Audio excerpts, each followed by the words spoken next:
శుభం వ్యాధి శ్రీ గురుభ్యో నమః. కన్యా రాశి వారికి జూలై 15వ తారీఖు నుండి 31వ తారీఖు వరకు ఏ విధంగా ఉంటున్న విషయాన్ని మనం విశేషంగా తెలుసుకోవడం ప్రయత్నం చేద్దాం. కన్యా రాశికి షష్ఠస్థానంలో రాహు, సప్తమంలో శనీశ్వరుడు, అదేవిధంగా భాగ్యంలో కుజుడు, రాజ్యస్థానంలో బుధుడు వక్రించి ఉన్నాడు. లాభస్థానంలో గురుడు, రవి, వ్యయంలో మాత్రం శుక్రుడు ప్లస్ కేతు యొక్క ప్రభావం కనబడుతుంది. ఏది ఎలా చూస్తున్నా రాహుకేతుల మధ్యన అనుగ్రహాలు పడిపోయి కన్యా రాశి మాత్రం బయటకు వచ్చేసింది. రాహుకేతులు మధ్య అనుగ్రహాలు పడిపోయి దాని ప్రభావం పూర్తిగా కన్యా రాశి మీద కనబడుతుంది. Okay, fine. ఆర్థిక విషయానికి వచ్చినప్పుడు మీ సొంతంగా తీసుకున్న నిర్ణయాలకు ఒక బలం ఉంటుంది కాబట్టి మీరు రాహుకేతుల మధ్య మీ యొక్క రాశి లేదు కాబట్టి 110% పక్కవాడి యొక్క సలహాతో ఉద్యోగాలు మారడానికి ప్రయత్నం చేయకండి. మీ సొంత నిర్ణయం తీసుకుని దానికి ఒక బలం ఉంటుంది కాబట్టి డెఫినెట్గా మీరు ప్రయత్నం చేసి మీకు అనిపించింది అంటే ఉద్యోగ ప్రయత్నం చేయండి, వస్తుంది, సక్సెస్ఫుల్ కనబడుతుంది. కానీ మీరు ప్రయత్నం చేసిన తర్వాత కూడా ఇందులో జాయిన్ అవ్వాలా వద్దా, అది ఈ కంపెనీ యొక్క బెనిఫిట్స్ ఏంటి అని పక్కవాడి సలహాలు తీసుకోవడం వల్ల మీకు వచ్చే లాభమే ఉండదు. సో నీ సొంత నిర్ణయానికి ఒక బలం ఉంటుంది. ఆ విధంగా ముందుకెళ్ళడం ప్రయత్నించండి.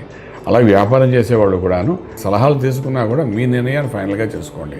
ఫలానా వాడు చెప్పినట్టు నేను చేశాను అనమాట అనుకోకండి. వ్యాపారంలో డెవలప్మెంట్ కోసం ఏం చేయాలనుకున్నా అది కూడా మీకు కన్ఫర్మ్గా మైండ్కి ఫిక్స్ అయి ఉంటే అడుగు ముందుకు వేయండి. లేకపోతే 15 రోజులు కాముగా కూర్చొని పర్వాయం లేదు. శుభవార్తలు వింటారు, శుభమైన కార్యక్రమాల్లో పాల్గొంటారు. ఇక్కడ మనకు మోఢ్యంలో శుభ కార్యక్రమం చేయడానికి ఏమి లేవు కాబట్టి అయినప్పుడు దానికి సంబంధించిన అనుసంధానమైనటువంటి కార్యక్రమాల్లో పాల్గొంటారు.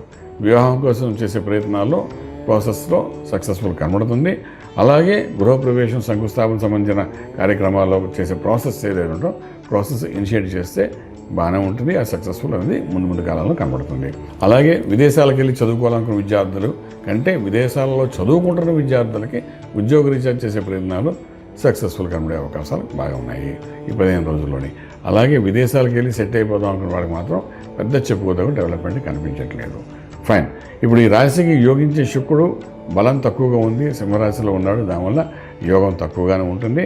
ఏదైనప్పటికీ కూడా ఇక్కడ మనం చూసుకోవాల్సిన విషయం ఏంటంటే real estate, construction, steel, cement, iron, medical, pharma industry, food industry, agriculture industry, ఇటువంటి కార్యక్రమాలు ఈ 2 వ్యాపారాలు ఏవైతే ఉన్నాయో ఈ వ్యాపారంలో ఒక 10 to 15% డెవలప్మెంట్ కోసం ఏమైనా కొత్త ఆలోచన కానీ వస్తే వాటన్నిటికీ స్వీకారం చేయొచ్చు. ఎందుకంటే మీకు 10వ ఇంట్లో బుధుడు ఉన్నాడు కాబట్టి కొత్త ఆలోచన తెచ్చి వ్యాపార స్థలంలో మీకు కొన్ని యోగాలు చూపిస్తాడు కాబట్టి అలా డెవలప్మెంట్ చేసుకుని ముందుకు వెళ్ళచ్చు. ఓకే, ఇంకా మంత్రమే శరణ్యం అనుకుంటాం, ఆరోగ్యమే మహాభాగ్యం అనుకుంటాం.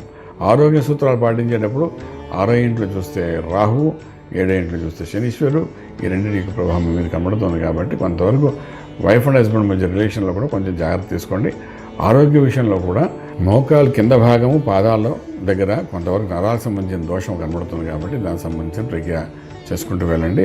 పచ్చి ఉంగరం పెట్టుకోండి, కొంతవరకు బెనిఫిషియల్గా ఉంటుంది మీకు.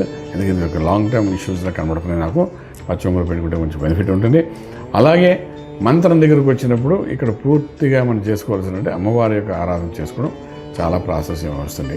అంటే చండీ అమ్మవారు అనుకోండి, లేకపోతే మనకు దుర్గా అమ్మవారు అనుకోండి, ఎవరు మీరు పూర్తిగా నమ్మకంతో పూజ చేస్తున్నారో అటువంటి అమ్మవారి యొక్క ఆరాధన చేసుకోవడము, దీపారాధన చేయడం, రాహుకాలంలో దీపాలు వెలిగించడము, ఇటువంటి చిన్న పనులు చేసుకుని ముందుకెళ్ళడం ప్రయత్నం చేయండి. ఇక కొంతవరకు ఊరటగా ఉంటుంది. రాజమార్గంలో రాజ్యం పొందగలుగుతారు. శుభం వ్యాధి. పూర్తి వివరాలకు సంప్రదించండి శ్రీ వేదమాత గాయత్రి జ్యోతిష్యాలయం, బ్రహ్మశ్రీ మంతా సూర్యనారాయణ శర్మ గారు, Srinilayam, first floor, 101, Sai Vaibhav layout, Chitrapuri colony పక్కన, కాజాగూడ, హైదరాబాద్ 500008. సంప్రదించవలసిన ఫోన్ నంబర్ 8855559147, 8855559148, 98499644.